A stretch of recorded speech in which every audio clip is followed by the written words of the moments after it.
सकाळी डॉगेश भाईनी पहिले चप्पल नेली ते आता मोजे नेलं. वेगवेगळ्या मोज्या घालून आज पण गेलो प्रॅक्टिसला.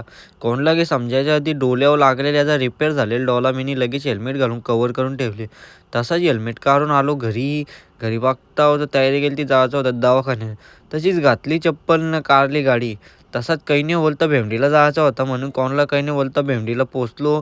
डोल्यांच्या दवाखान्यात दिल्या गोळ्या फाईल तर चालू केले ट्रीटमेंट बघू काय होतं ना काय नाही. तशीच भेंडीची ट्रॉपिक साफ करता करता घरी आलो. घरी आलो घेतला बिड्डानं वांगा मिरची खायला. कोणला काय बोलायचं नाही. तसंच लगे जाताना बघला तर जिवंतपणे घुशीनी समाधी घेतलेली. काय बोलायचं आता ही जागा आहे का समाधी घ्यायची. तसाच लगे कामावरले निघलेल घरी कालाच गॉगल घातले.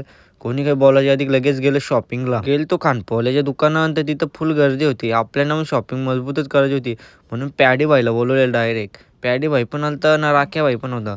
सगळं होतं ना शॉपिंग आमची झाली आता बार्गेनिंग करायची बाकी होती. तो काही बोलायच्या आधी सगळं मी भाव फिक्स करून ठेवले. तर त्याची झाली ती धांदल. त्याला काही नाही बोलता बोल तुझ्या हिशोबाने काय असेल ते परवडेल तर दे नाही तर नको देऊ. त्याला पण परवडलं आम्हाला पण परवडलं. म्हणून आम्ही शॉपिंग केली 4,000ची तिघंबी. कोणाला काही नाही बोलता तसाच लगे आलो इकडं बघता तर काय तलवलीच्या सपोर्ट फुल फायर होतं. तसंच कुकसा बोरवली क्वालिफाय झाली ना लावल्या फटांगऱ्या. त्यांना बोललो कॉंग्रॅच्युलेशन घेतल्या नळ्या खायला.